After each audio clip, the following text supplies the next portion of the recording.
Oui, dans le JD Info, nous sommes maintenant avec notre invité de ce dimanche. Déjà, l'invité sera présenté par notre co-animatrice Lydie Antoine de la Radio Passion Culturelle. Elle va nous présenter notre invité de ce jour, Sonia Nona, qui est dans nos studios, réalisatrice. Elle pourra mieux parler d'elle tout à l'heure. Déjà, présentation de Sonia Nona par Lydie Antoine. Notre invitée du jour, Madame Sonia Nona. Elle rêve de faire du cinéma depuis son plus jeune âge.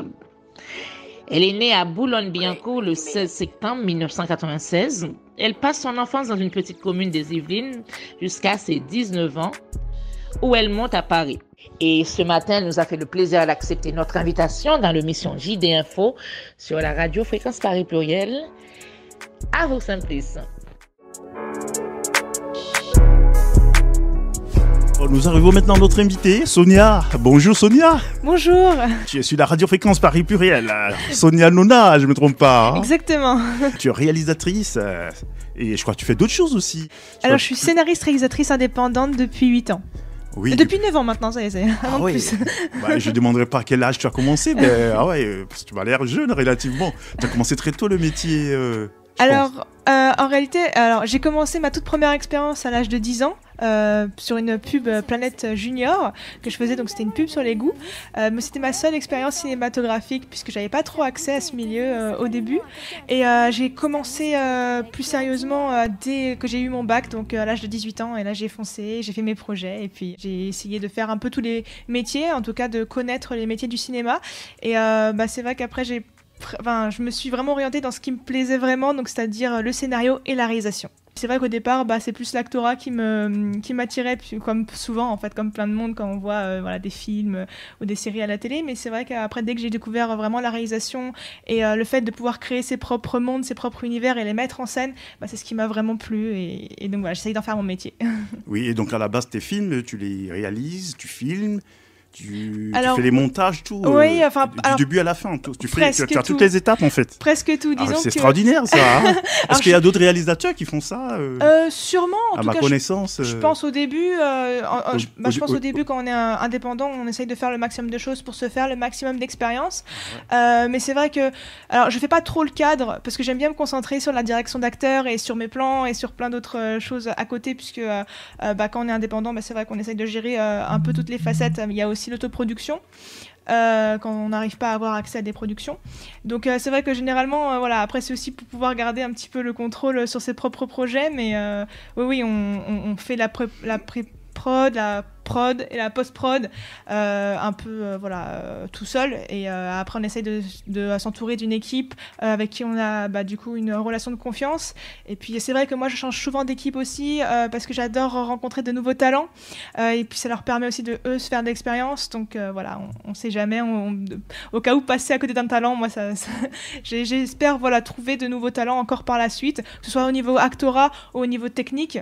Parce que je trouve ça super intéressant. Il y a plein de personnes qui peuvent nous apporter plein de choses sur plein de projets, et on a des styles différents, des pensées différentes, donc ça s'accorde. Et au niveau du financement, parce que le cinéma ça coûte quand même. Ça c'est clair. Tu le fais sur fonds propres ou Alors généralement j'ai toujours autoproduit, mais ça a été toujours des coûts assez faibles puisque c'était des courts-métrages ou moyens-métrages, donc le projet qui a été le plus long a été 35 minutes, mais c'est vrai que comme j'étais aussi entourée la moitié d'une équipe qui était mes amis et puis l'autre partie qui voulait avoir de l'expérience, donc généralement on arrivait toujours à se mettre d'accord plutôt sur des aides. Ça m'est toujours revenu le moins cher possible. Après par exemple là je viens de réaliser mon premier long métrage Guérilla, donc c'est un long métrage que l'on fait sans argent avec 0 budget, donc là ça m'a coûté encore moins cher que mes courts métrages puisque c'était vraiment le but. Et c'est déjà fini, c'est déjà... Alors là il est en post-prod pour le moment, mais oui. Voilà, en fait je me suis entourée d'une équipe qui voulait faire un long métrage aussi pour avoir de l'expérience, donc c'était que des jeunes, des nouveaux, enfin dans la plupart, et ou alors des amis à moi, et c'est vrai que on a vraiment fait ça pour pouvoir se faire une expérience quand on n'a pas accès aux productions, c'est un peu compliqué, et pour prouver que l'argent ne fait pas forcément la qualité d'un film, même si ça aide beaucoup, mais il y a aussi la passion et le talent des personnes qui font le film. Parce qu'il faut pas oublier, on a hâte de voir ce film. C'est gentil. Alors parle-nous un peu d'une journée du tournage là-dessus, ça s'est passé comment? C'est tout en région parisienne, non? Alors d'habitude oui, ça dépend des projets. Généralement je le fais soit en région parisienne, soit sur Paris, ça dépend aussi des lieux que je peux avoir, parce que tout ça c'est vraiment beaucoup d'entraide. Donc là, par exemple, pour mon dernier long métrage, donc je peux pas trop parler de ce que c'est, mais on l'a fait exclusivement sur Paris, sur 2 lieux, donc c'est un huis clos. Ou presque, voilà. Donc les lieux ont été prêtés, les 2 lieux ont été prêtés. Donc, une fiction ou Oui, c'est une fiction. Une fiction, c'est thriller psychologique. Et tu penses que ça sera prêt quand Alors ça, j'espère vraiment le plus tôt possible, donc 2025, je pense, maximum. Ah oui, super. Alors déjà, on va écouter un extrait de la bande-annonce de ton film L'Engrenage. Ah, L'Engrenage, oui, tout à fait. C'est le film qui t'a... C'est le dernier court-métrage que j'ai sorti en août. Bien sûr. Voilà. Et puis tout à l'heure, tu nous parlais un peu du contenu. Avec plaisir. Juste la bande-annonce sur la radiofréquence Paris Pluriel, sur les 106.3 FM. Sonia Nona avec nous. Vous voyez cette femme ? C'est ma mère. Et le bébé qu'elle porte, qui a exactement 5 mois et 2 semaines, s'appelle Linda Davis. Chacun de nous a une mission à accomplir sur cette terre. Elle est plus ou moins longue et difficile selon les personnes ou les situations. Mais elle arrivera toujours à son terme si nous allons jusqu'au bout des choses. Si personne n'abandonne jamais, quoi qu'il arrive. Allez, hop, oui. Alors, j'aimerais vous faire découvrir à tout le monde ma future histoire.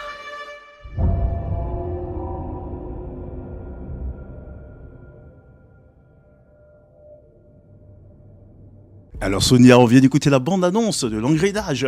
Parle-nous un peu de L'Engrenage, comment t'es venue l'idée Alors, ça fait un moment, en fait, c'est la toute première vidéo que j'ai fait il y a 9 ans de ça.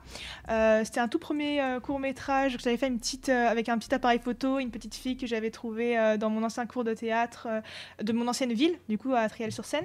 Mais c'était vraiment fait, un petit peu sans, il n'y avait pas d'équipe du tout, c'était juste moi et une petite fille. Et c'est vrai que j'avais eu beaucoup de retours positifs sur ce court-métrage. On m'a dit c'est dommage, il y a plein de choses qui vont pas, c'est pas assez professionnel, tu pourrais le refaire et tout ça.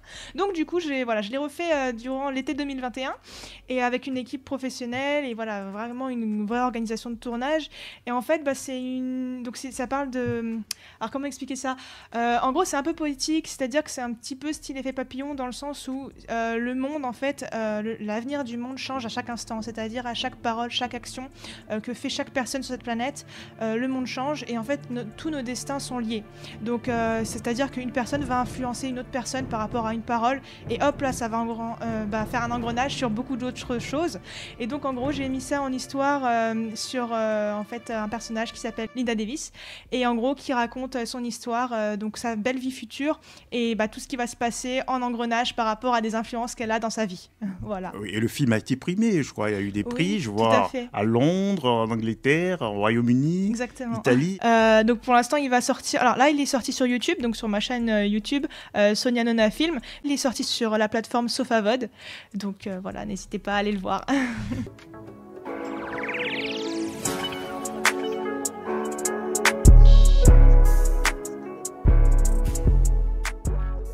Donc 2 longs métrages déjà écrits, et là tu viens de finir le tournage du premier. Alors il y en a un, voilà, c'est mon premier, je viens de finir le tournage et donc il est en post-production. Et le deuxième, alors c'est même un troisième encore. Non, il y en a un deuxième, c'est un deuxième, voilà. C'est un long métrage que ça fait un moment que je travaille dessus, en fait, depuis le confinement 2020. C'est pour en fait l'arrière-petite-fille d'Henri Peugeot, donc qui est le grand industriel. J'ai vu, mais j'ai pensé que c'était un documentaire, non ? Non, c'est un film. C'est un film adapté sur sa vie, sur ce qu'elle a vécu au sein des Peugeot et puis même après.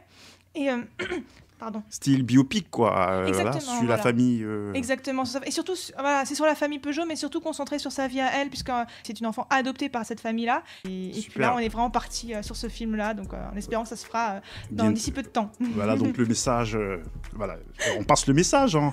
On lance la bouteille à la mer, au moment qu'il y a des personnes qui vont la saisir. Et là, on va écouter un extrait de cet entretien avec Aline Peugeot. Voilà, ça se passait où, plus exactement On l'a fait dans le parc André Citroën. Ah oui, c'est pas loin.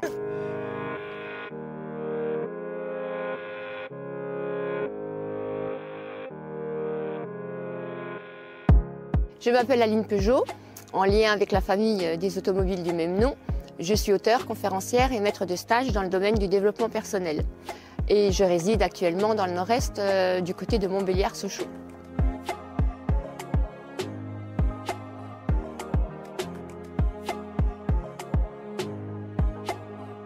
Alors, mon enfance dans cette famille a été plutôt une éducation rigide, sévère, à la militaire, avec beaucoup d'endurance physique et psychologique. C'était une enfance sans affection, alors que j'étais une petite fille qui avait connu l'orphelinat et l'abandon de sa mère, donc j'étais en gros manque affectif.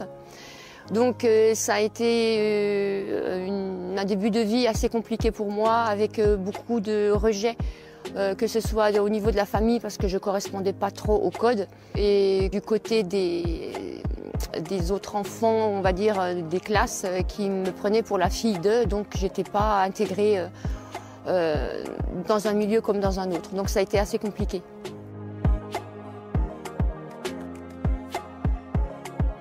Alors j'ai écrit 2 livres, un qui est une autobiographie qui s'appelle Du chaos à l'éveil spirituel, le parcours d'une renaissance.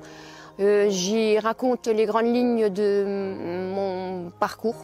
Et en deuxième partie, le plus intéressant, c'est surtout la reconstruction, comment je me suis relevée de toutes les expériences et choix que j'avais eu à faire dans ma vie.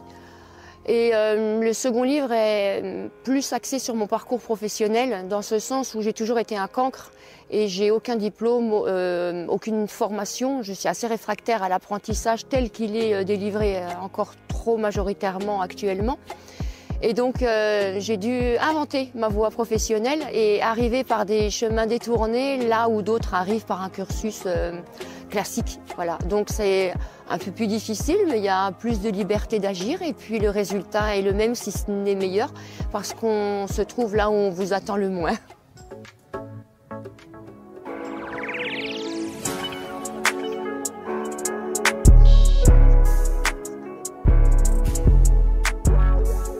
Oui, Sonia, c'était l'entretien avec Aline Peugeot sur la Radio-Fréquence Paris Pluriel. Alors, bon, c'est vrai que vous avez lancé l'appel de soutien pour que le projet prenne forme. Exactement. Et vous avez d'autres projets dans ce genre, pour d'autres personnalités, d'autres familles aussi éventuellement Alors, pour l'instant, non. Je préfère me concentrer surtout sur Aline, parce que c'est un travail de plusieurs années et c'est assez compliqué. Mais, et puis, comme j'ai mon autre long métrage où je fais le montage, du coup... Sonia, c'est un plaisir pour nous de vous avoir. Hein, et puis, un grand plaisir pour moi aussi. Voilà, et si vous avez d'autres messages, éventuellement vos liens sur les réseaux sociaux. Oui, avec plaisir. Pour des personnes qui veulent vous contacter. Avec grand plaisir. Vous pouvez me rejoindre. Des acteurs qui veulent peut-être jouer dans vos films. Alors, avec grand plaisir. N'hésitez pas à me joindre dans ce cas-là. Alors sur Instagram, donc c'est sur Sonia Nona Show, donc SHOW à la fin. Et sinon sur Facebook, Sonia Nona, LinkedIn, Sonia Nona, tout simplement. Et sur ma chaîne YouTube, voilà, c'est Sonia Nona Film. Et on va vous dire merci. Hein. Merci à vous. Et voilà, on va vous dire bon dimanche. Vous aussi. Et là, maintenant, on va passer à une chronique qui s'appelle la chronique africaine sur la Radio-Fréquence Paris Pluriel.